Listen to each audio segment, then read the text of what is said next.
Hello friends, welcome to all. हमारे top 20 current affair series की आज ये 5वीं क्लास है। चलिए क्लास को स्टार्ट करते हैं। पहला टॉपिक है अम्मा क्रुसाई। तो अम्मा क्रुसाई जो है यह उड़ीसा के राज्यपाल के द्वारा इसे लॉन्च किया गया है और यह भारत की पहली एग्री चैट बॉट है। तो यह एग्रीकल्चर से रिलेटेड जो भी समस्याएं होंगी वह इस चैट बॉट के माध्यम से आप क्वेश्चन करके वहाँ से आंसर पा सकते हैं। अगला है राष्ट्रीय खनिज विकास निगम का ब्रांड एम्बेसडर।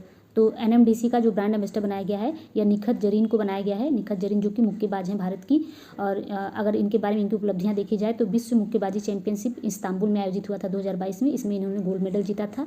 इसके पहले राष्ट्रमंडल खेल का जो आयोजन हुआ था इसमें इन्होंने गोल्ड मेडल इसमें भी जीता था, और एशियन बॉक्सिंग चैंपियनशिप 2019 में इन्होंने ब्रॉन्ज मेडल जीता था। तो आप ध्यान दीजिएगा कि एनएमडीसी का ब्रांड एम्बेसडर किसको बनाया गया है, तो निखत जरीन जो कि मुक्केबाज हैं। अगला टॉपिक है डिल्मा रूसेफ। डिल्मा रूसेफ जो है ये ब्राज़ील की पूर्व राष्ट्रपति रही हैं, और इनको एनडीबी, जिसको कि ब्रिक्स बैंक्स बोला जाता है, ब्रिक्स बैंक का अध्यक्ष बनाया गया है। एनडीबी का अध्यक्ष। एनडीबी के बारे में कुछ तथ्य देख लेते हैं। तो इसे ब्रिक्स समूह जो भी इसमें देश हैं, ब्रिक्स देश, वो इसमें शामिल होते हैं। ब्रिक्स में कौन कौन से आते हैं, तो ब्रिक्स में आता है भारत, या ऐसे दिखा ब्राज़ील, इंडिया, रसिया, चाइना और साउथ अफ्रीका। ये सारी कंट्रीज आती हैं इसमें। 5 कंट्रीज ये आती हैं। इसके अलावा 4 कंट्रीज इसमें रिसेंटली और शामिल हुए हैं, उरुग्वे, यूएई, बांग्लादेश और इजिप्ट। तो ये नए 4 देश शामिल हुए हैं। तो कुल मिला के ब्रिक्स में अभी 5 और 4 9 कंट्रीज हो गई हैं। और चलिए आगे देख लेते हैं अगला टॉपिक है बजट में एक वर्ड आया था सप्तऋषि करके। तो बजट में सप्तऋषि यानी कि 7 प्राथमिकताएं थी सरकार की ओर से। यह क्या है, तो पहला है समावेशी विकास, फिर है अंतिम छोर तक पहुंच, बुनियादी ढांचा और निवेश, क्षमता को उजागर करना, ग्रीन ग्रोथ यानी कि हरित जो विकास है इसको जोर देना, युवा शक्ति का सही उपयोग करने के लिए इसके लिए जो रणनीति बनाई जाएगी, और इसके साथ ही वित्तीय क्षेत्र में किस तरीके से कार्य किया जाए इसके लिए रणनीति बनाने के लिए ये 7 प्राथमिकताएं सरकार की तरफ से घोषित की गई हैं। और अगर इतिहास के लिहाज से आप देखेंगे, क्योंकि ये सप्तऋषि जो है यह करंट में चर्चा में रहा था, तो इतिहास में अगर आप देखेंगे तो 7 ऋषि के नाम से यह 7 ऋषि फेमस थे, जो कि हिस्ट्री में आपसे पूछा जा सकता है।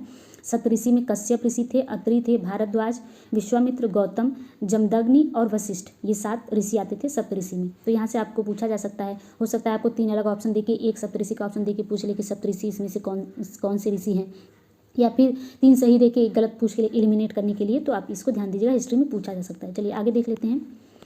अगला है नेपाल के राष्ट्रपति। तो नेपाल में रिसेंट में ही चुनाव हुआ है राष्ट्रपति का, और रामचंद्र पौडेल को वहाँ का राष्ट्रपति नियुक्त किया गया है। और जो नेपाल है यह बहुत ही लेट से देखा जाए तो जो भारतीय उपमहाद्वीप है इसमें सबसे लास्ट में गणतंत्र होने वाला देश है यह, जो कि 2008 में गणतंत्र घोषित हुआ था। अगला है कौस्तव चटर्जी। तो यह 78वें ग्रैंड मास्टर बन चुके हैं भारत के। ये वेस्ट बंगाल के रहने वाले हैं और शतरंज से संबंधित होते हैं ग्रैंड मास्टर। अभी इस टाइम देखा जाए तो 80-81 तक ग्रैंड मास्टर हो चुके हैं। तो आप रिसेंट देखना चाहें तो देख लीजिएगा, यह 78वें ग्रैंड मास्टर बने थे। यह अभी 2023 में बनी है, इसलिए चर्चा में है। चलिए, जो ऊर्जा है इस पर सरकार बहुत ज़्यादा ध्यान दे रही है, तो इस लिहाज से ये इंपॉर्टेंट हो जाता है। चलिए इसे देख लेते हैं। हरित हाइड्रोजन मिशन को शुरू करने के लिए जो लागत लगी है 19,744 करोड़ रुपए का कुल खर्च आया है। 4 जनवरी 2023 को मंत्रिमंडल ने इस मिशन के लिए मंजूरी दे दी है, और इसका लक्ष्य है 2030 तक 125 गीगावाट जो हरित ऊर्जा है इसको प्रोड्यूस करना, और प्रति वर्ष लगभग 5 मिलियन मीट्रिक टन हरित ऊर्जा या हरित हाइड्रोजन जो है यह इसका उत्पादन करना इसका लक्ष्य है। और इसकी नोडल एजेंसी जो है वह नवीन व नवीकरणीय ऊर्जा मंत्रालय के तहत ये आता है। और 15 अगस्त 2021 को प्रधानमंत्री ने हरित हाइड्रोजन मिशन की घोषणा की थी लाल किले की प्राचीर से। चलिए अगला देख लेते हैं।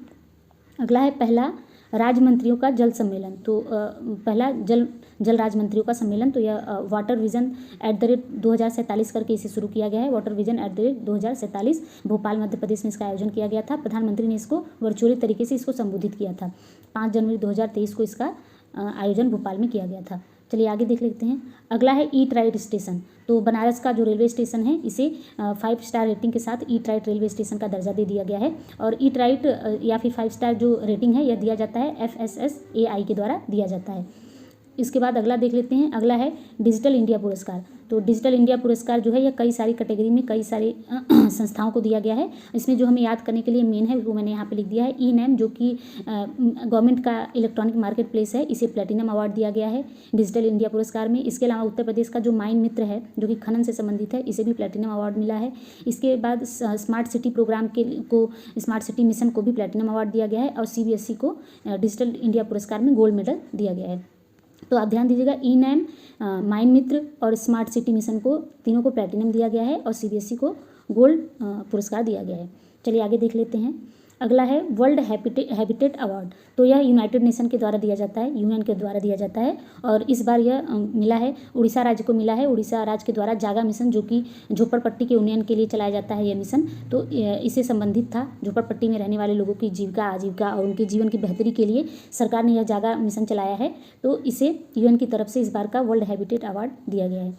आगे अगला है revolutionaries the other story of how India won it freedom. तो यह पुस्तक लिखी है संजीव सान्याल ने और इसका विमोचन किया है अमित शाह ने, इसलिए यह इंपॉर्टेंट हो जाती है। अब ध्यान दीजिएगा, रिवोल्यूशनरीज नाम की से इसका टाइटल है, संजीव सान्याल ने लिखा है और अमित शाह ने इसका विमोचन किया है। अगला देख लेते हैं। आगे है कोंकण अभ्यास।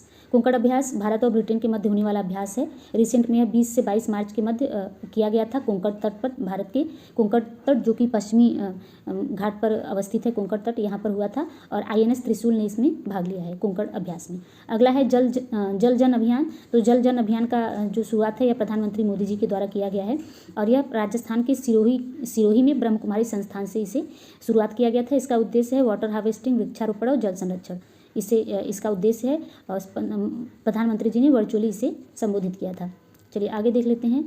अगला है सर जेरेमी फरार। तो सर जेरेमी फरार जो है WHO के चीफ साइंटिस्ट, इनको रिसेंट में बनाया गया है। यह सिंगापुर से संबंधित हैं। जेरेमी फरार WHO के चीफ साइंटिस्ट बनाए गए हैं। इनसे पहले सौम्यानाथन थी, जिनको इन्होंने रिप्लेस कर दिया है। तो स्वामीनाथन की जगह पे अब जेरेमी फरार को WHO का चीफ साइंटिस्ट बनाया गया है और यह एक चिकित्सक वैज्ञानिक है। WHO के बारे में अभी हम यहाँ देख लेते हैं, यहाँ से क्वेश्चन बनता है।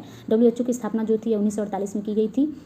यह यूनाइटेड नेशन ऑर्गेनाइजेशन की एक एजेंसी है। इसका हेडक्वार्टर जो है यह जिनेवा स्विट्जरलैंड में है और इसके हेड जो है यह टेड्रोस अधनोम है। चलिए आगे देख लेते हैं। अगला है स्टैचू ऑफ प्रॉस्पेरिटी। तो स्टैचू ऑफ प्रॉस्पेरिटी का अनावरण अभी हाल ही में बेंगलोर में किया गया है, जो वहाँ का कैंपगोड़ा हवाई अड्डा था, जो कि बेंगलुरु अंतर्राष्ट्रीय हवाई अड्डा भी उसका नाम है। और इसका उद्घाटन जो है 11 नवंबर 2022 को किया गया है। 108 फीट यानी कि 33 मीटर ऊंची यह प्रतिमा है प्रॉस्पेरिटी और ये समर्पित है कैंपगोड़ा, जो कि विजयनगर साम्राज्य में सामंत थे कैंपगोड़ा, इन्हें ये समर्पित किया गया है और यह कांस की प्रतिमा है। चलिए आगे देख लेते हैं। अगला है स्टैचू ऑफ बिलीफ। तो स्टैचू ऑफ बिलीफ जो है यह भगवान शिव की मूर्ति है, जो कि राजस्थान के नाथ द्वार में इसे स्थापित किया गया है। भगवान शिव की दुनिया की सबसे ऊंची मूर्ति है यह और इसकी ऊंचाई कितनी है, मीटर में देखा जाए तो 112 मीटर और फिट में 169 फीट इसकी ऊंचाई है। 29 अक्टूबर 2022 को इसका अनावरण किया गया है। चलिए आगे देख लेते हैं। भारतीय भाषा दिवस। तो भारतीय भाषा दिवस 11 दिसंबर को सेलिब्रेट किया जाता है। महाकवि सुब्रमण्यम भारती की जयंती पर यह मनाया जाता है, क्योंकि महाकवि सुब्रमण्यम भारती जो थे, इन्हें उत्तर दक्षिण के सेतु के नाम से भी जाना जाता है, कि भारतीय भाषाओं में इनका काफ़ी योगदान रहा था। उत्तर दक्षिण सेतु के नाम से इनको जाना जाता है, महाकवि सुब्रमण्यम भारती। और 11 दिसंबर को भारतीय भाषा दिवस मनाया जाता है। अगला है टीबी मुक्त अभियान। टीबी मुक्त अभियान इंपॉर्टेंट है क्योंकि इसका जिक्र भी बजट में किया गया था। तो 2025 तक जो इकोनॉमिक सर्वे में इसका जिक्र किया गया था, 2025 तक भारत को टीबी से मुक्त करने का भारत ने लक्ष्य रखा है। और अभी रिसेंट में प्रधानमंत्री मोदी जी ने लोगों को आह्वान किया है, मतलब कि व्यक्तिगत लोगों को और व्यक्तियों को, संगठनों को, कि जो भी टीबी से ग्रसित रोगी हैं उनको गोद लें, उनकी उपचार में सहायता दें। इसके लिए प्रधानमंत्री मोदी जी ने एक संबोधन दिया था, तो इसलिए यह अभी रिसेंट में चर्चा में रहा था। और यह स्वास्थ्य एवं परिवार कल्याण मंत्रालय के अंतर्गत आता है टीबी मुक्त अभियान, इसके द्वारा चलाया जा रहा है। और रिसेंट में ही टीबी मुक्त अभियान की राजदूत बनाई गई हैं, जो पैरा ओलंपिक एथलीट रही हैं, दीपा मलिक, इनको। चलिए आगे देख लेते हैं। खेलो इंडिया नेशनल यूनिवर्सिटी गेम। तो नेशनल यूनिवर्सिटी गेम जो है यह उत्तर प्रदेश में आयोजित किया जाएगा। उत्तर प्रदेश में इसे आयोजित किया जाएगा। उत्तर प्रदेश के 4 शहरों में इसे आयोजित किया जाएगा, लखनऊ, गोरखपुर, वाराणसी और नोएडा में। 9 दिन का यह खेल होगा, 9 दिन तक चलेगा और इसमें 25 वर्ष तक के एथलीट ही भाग ले सकते हैं। 25 वर्ष के ऊपर के एथलीट इसमें भाग नहीं ले सकते। यह तीसरा संस्करण है। पहला संस्करण इसका भुवनेश्वर, उड़ीसा में हुआ था 2020 में, और दूसरा जो था यह कर्नाटक 2022 में हुआ था। 2021 में कोविड की वजह से आयोजन नहीं किया गया था, इसलिए 2023 में तीसरा संस्करण खेलो इंडिया का होने वाला है। चलिए आगे देख लेते हैं। वासनेर व्यवस्था, तो वासनेर व्यवस्था रिसेंट में चर्चा में रहा है क्योंकि भारत को इसकी अध्यक्षता दी गई है। वासनेर जो है यह बहुराष्ट्रीय निर्यात से संबंधित एक व्यवस्था है। निर्यात को नियंत्रित करने के लिए वासनेर व्यवस्था इसको बोलते हैं। भारत को इसकी अध्यक्षता सौंपी गई है 2023 के लिए। और वासनेर व्यवस्था में भारत जो था ये 2017 में शामिल हुआ था। 42वां देश था जब भारत उसमें शामिल हुआ था। चलिए आगे देख लेते हैं। ई सुश्रुत योजना, तो ई सुश्रुत योजना जो है यह उत्तर प्रदेश सरकार की योजना है। इसमें लिखा नहीं है, आप ध्यान दीजिएगा। उत्तर प्रदेश सरकार की यह योजना है।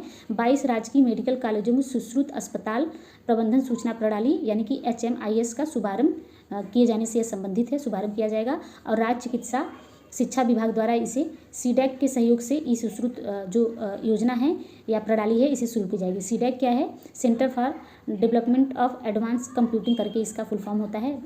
मुझे एग्जैक्टली याद नहीं आ रहा है, आप देख लीजिएगा। तो इसकी सहायता से इसे संचालित या इसका शुभारंभ इसे बनाया गया है, इसका शुभारंभ किया गया है। उत्तर प्रदेश सरकार की यह योजना है ई सुश्रुत योजना, जो कि मेडिकल कॉलेजों से संबंधित है।